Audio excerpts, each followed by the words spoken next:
இப்போது புதிய அறிமுகம் ஆச்சி ஹோட்டல் சாம்பார் 50 கிராம் ரூபாய் 20 மட்டுமே.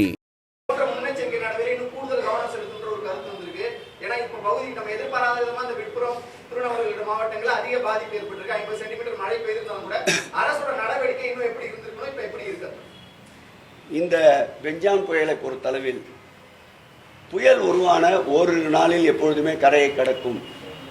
ஆனால் இந்த புயல் என்பது நின்ற இடத்திலேயே 2 நாட்கள் நின்று கொண்டிருந்தது. அந்த புயலினுடைய தாக்கம் எங்கு சென்று அடையும் என்பதை இந்திய வானிலை மையமே அதை அளவிட முடியாத ஒரு சூழ்நிலை. இருந்தாலும் கடலூர் போன்ற மாவட்டங்களில் முன்னெச்சரிக்கை நடவடிக்கையாக பல விஷயங்களை அந்த மாவட்ட ஆட்சியர் தலைவரோடு மாண்புமிகு தமிழக முதல்வர் அவர்கள் சென்னையிலே இருக்கின்ற தமிழ்நாடு வானிலை மையத்திலே உட்கார்ந்து அனைத்து மாவட்ட ஆட்சியரிடத்திலும் அவர் காணொலி வாயிலாக முன்னெச்சரிக்கை நடவடிக்கைகள் பற்றி ஆய்வு செய்ததை நீங்களே நன்றாக அறிவீர்கள். இந்த வானிலை தரவுகளை பொறுத்தளவில் அவர்கள் தந்த தரவுகளுக்கு மீறி இந்த புயலுடைய வேகமும் புயலுடைய வீச்சும் கணக்கிட முடியாமல் இருந்தது.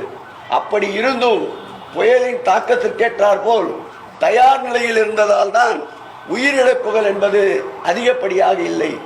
நிலச்சரிவின் காரணமாக ஏற்பட்ட உயிரிழப்புகளை தவிர்த்து பெரிய உயிரிழப்புகள் எதுவும் இல்லை என்பதை உறுதியாக சொல்லிக் கொள்ள முடியும்.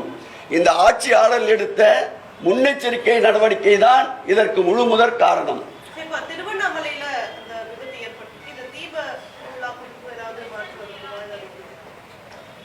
இந்த அரசை பொறுத்தளவில்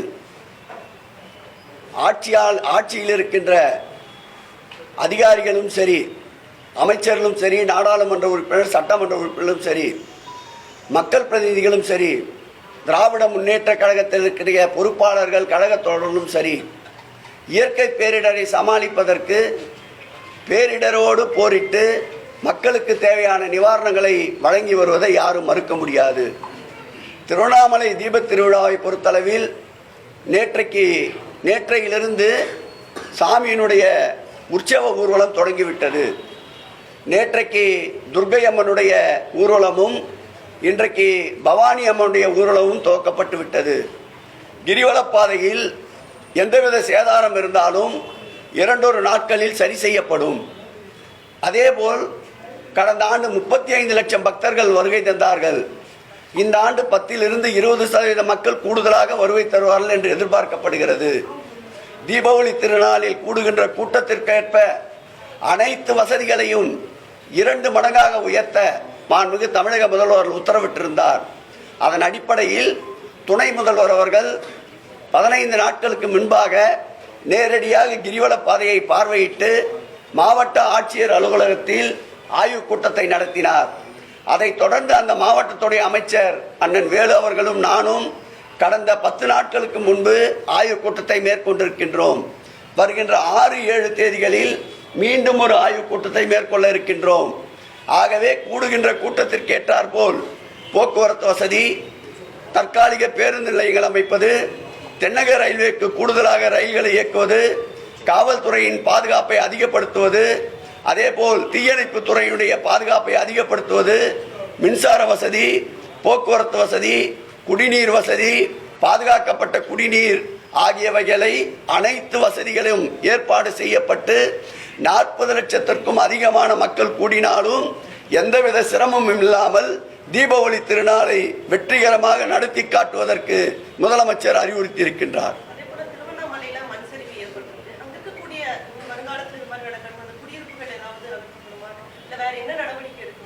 நிச்சயம் விஞ்ஞான ரீதியாக இன்றைக்கு வேகமாக நாம் வளர்ந்திருந்தாலும் ஒரு சில பேரிடர்களை துல்லியமாக கணக்கிட முடியாத சூழல் இருப்பதை அனைவரும் ஒத்துக்கொள்ள வேண்டும்.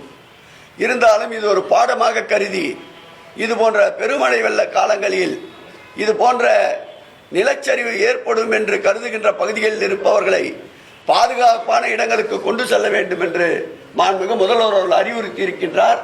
ஆகவே அந்த நடவடிக்கைகள் வருங்காலங்களில் விரைவுபடுத்தப்படும், உறுதியாக நடவடிக்கைகள் மேற்கொள்ளப்படும்.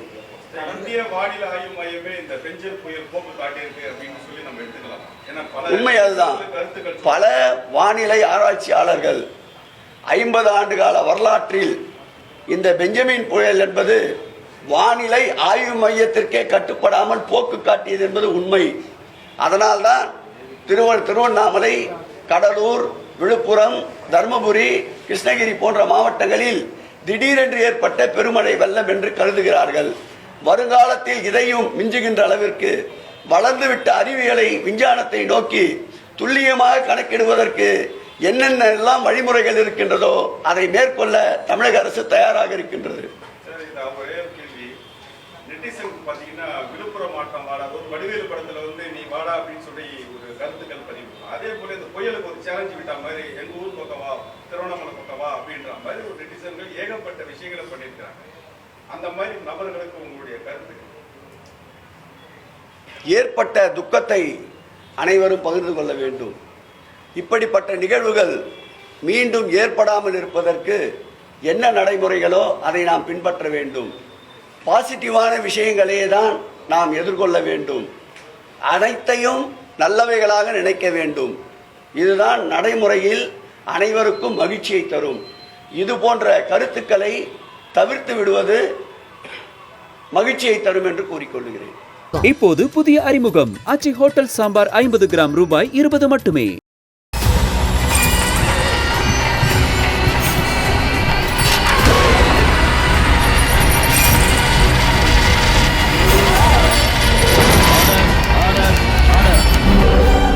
குற்றங்களின் மறுபரிமாணம் நிகழ்தகவு நமது நியூஸ் தமிழ் தொலைக்காட்சியில் விரைவில்.